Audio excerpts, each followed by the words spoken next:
और किसी ने देना है?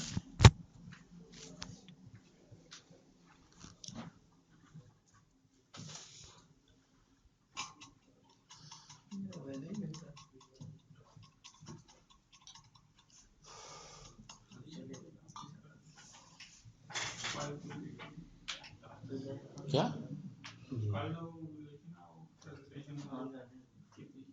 की थी? पूरी बात किया करो, ऊंची बात से किया करो, मुझे समझ नहीं आती। तो अद्धी गल मुंह च रहना ते कर छड़ना। औज़ुबिल्लाहि मिनश शैतानिर रजीम, बिस्मिल्लाहिर रहमानिर रहीम। आपकी कोर्स आउटलाइन जो है ना, उसका पॉइंट नंबर 1 मैं आपको पहले बताने लगा हूँ, ठीक है?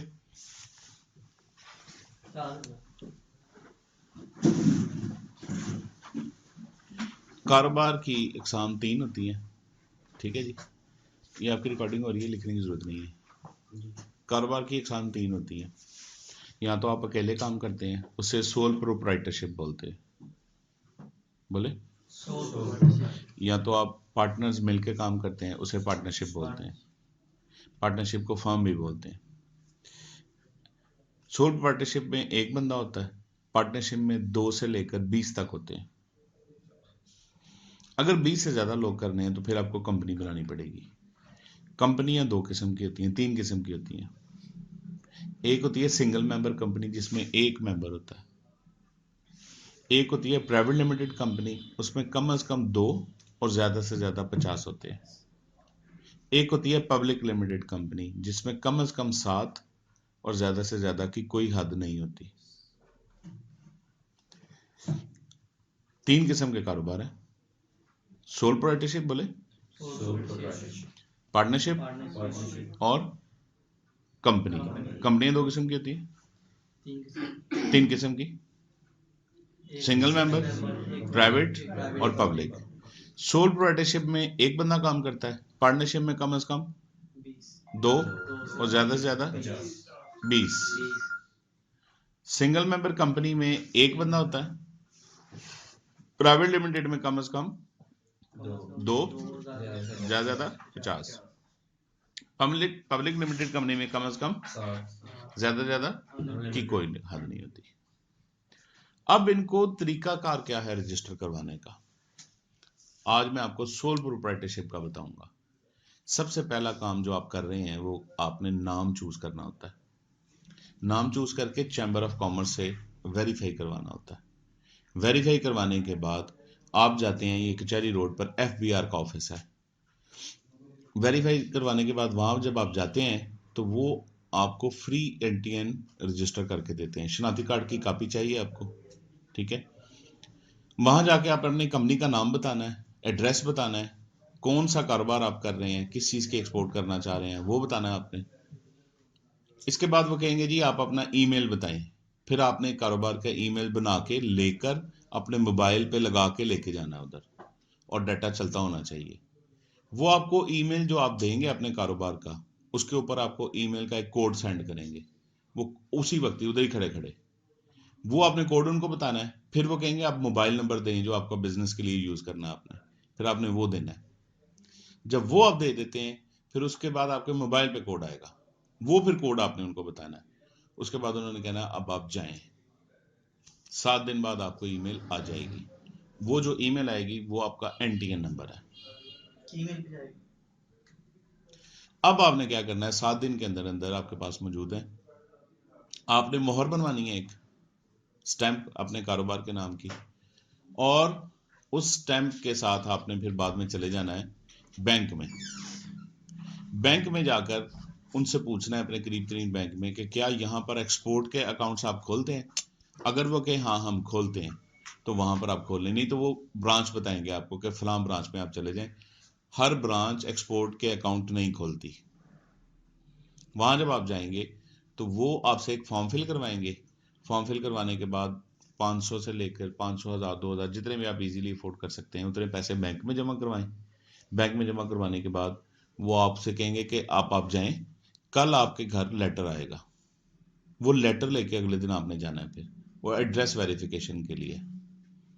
जब वो आपके नहीं, फिर वो आपसे कम से कम 4, 5, 6, 7 दिन का टाइम मांगेंगे बैंक वाले। आपने उनको कहना है कि ये मैं अकाउंट खुलवा रहा हूँ अपने बिजनेस के लिए, एक्सपोर्ट के लिए, और एक बंद लेटर होता है वो भी बना के देना है उन्होंने, बैंक वालों ने। वो बैंक लेटर लेकर जो है वो आपने जाना है उधर चैम्बर में, चैम्बर में जाएंगे, वहां से फॉर्म लेके आएंगे। उनकी तकरीबन 3200 रुपये फीस है साल की। हर साल मार्च में दोबारा फीसें नई जमा होती हैं। तो वहां से आप फॉर्म लेके आएंगे, फॉर्म के अंदर अपना सारा डाटा फिल करेंगे, एनटीएन नंबर आप लिखेंगे, बैंक अकाउंट नंबर लिखेंगे, तस्वीरें आपकी उसके ऊपर लगनी है, आपके शनाख्ती कार्ड की कापियां लगनी है, और 2 बंदे गवाह चाहिए जिनकी फर्में रजिस्टर्ड हैं वहां पर चैम्बर में पहले से। ठीक है, वो 2 बंदों के पास आप जाएंगे और उनसे मोहर लगवाएंगे उनकी फॉर्म के ऊपर, उन हाना होता है उसके ऊपर, तो उनसे साइन करवाएंगे और 3200 रुपया जमा करवाएंगे और इंतजार करेंगे। वो भी आपको इंतजार करवाएंगे, उनकी मीटिंग होगी, उसके बाद वो आपको बुलाएंगे और आपका सर्टिफिकेट जो है ना वो आपको दे देंगे। ये आपका तरीकेकार है। थैंक यू वेरी मच जी। चैम्बर वाले सर्टिफिकेट देंगे। अब आपके पास एनटीएन भी आ गया, मोहर भी बन गई और चैम्बर का सर्टिफिकेट भी आ गया, अब बैंक अकाउंट भी खुल गया। इतनी देर में आपको कॉल आ जाती है कि आपकी चेकबुक, और अगर आपने एटीएम वगैरह अप्लाई किया हो तो वो भी आ जाता है। मीनवाइल यहाँ पर एक डॉक्यूमेंट की आपको जरूरत पड़ेगी, आपका लेटर हेड। लेटर हेड क्या होता है? वर्ड के अंदर आप सिंपली ऐसे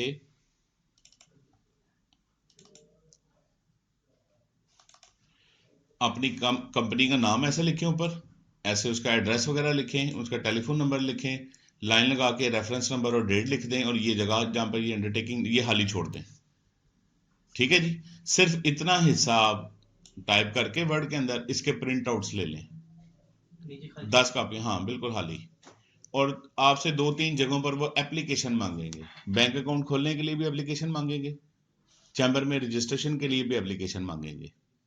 ठीक, आपने हाथ से उर्दू में, इंग्लिश में, जैसे भी आपको समझ आती है वो आपने लिख देनी है और नीचे अपनी मोहर लगा के साइन कर देने हैं। सारे प्रोसेस की समझ आइए। ये प्रोसेस करते वक्त कम से कम 15-20 दिन, 1 महीना भी लग जाता है। सवाल करें हम आपको, कुछ ही समझ नहीं आई तो। इसकी रजिस्ट्रेशन कराते हुए इतना टाइम लगता है। सर आपने बताया अभी कि वो 7 दिन के अंदर मेल आती है एफआईआर की जो होती है, 7 दिन तक, वो 7 दिन के बाद जाके फिर वो सर्टिफिकेट मिलता है एनटीएन वाला, वो घर ही आ जाता है, मतलब जो एड्रेस ईमेल पे आता है। अच्छा ईमेल, ईमेल्स का प्रिंट निकाल लेना है, वो आपका एनटीएन है। ठीक है सही बात। उसके ज़्यादा प्रिंट निकाल लेते हैं ना, क्योंकि एनटीएन बार बार कहीं ना कहीं चाहिए होता है। तो बाद में अगर निकाल, मतलब एक तो दफा ईमेल मौजूद है, फिर निकाल लें। इनके साथ ईमेल नहीं है, कहीं और कोई है उसका मतलब नहीं, ईमेल ही सोर्स दो है। फर्में लाजमी है, ये 2 फर्में हो, तो 2 फर्म जो पहले रजिस्टर्ड हो उनका होना चाहिए जी, उसके बगैर नहीं होगा। विटनेसेस कोई किसी की हो सकती है, मैं रेड लिख या किसी की भी, कोई भी हो, कोई जिसकी जो आपको करके दे दे, जो करके दे दे। है एक है। अच्छा, तो दूसरा भी मिल जाएगा। आज के लेक्चर की समझ आई है? जी आज आप ये रिकॉर्डिंग बंद करें, और ये जो मैंने सारा प्रोसेस कहा है ना, ये आपने अभी रिकॉर्डिंग सुननी है, बाहर बैठ जाए और इसको अपने पास नोट करना है आपने, कि जो मैंने कहा है ना इसमें वो सारा नोट करना है। कल इसके मैं सवालों के जवाब भी दूंगा और पॉइंट नंबर 3 भी आपको क्लियर करवाना है मैंने।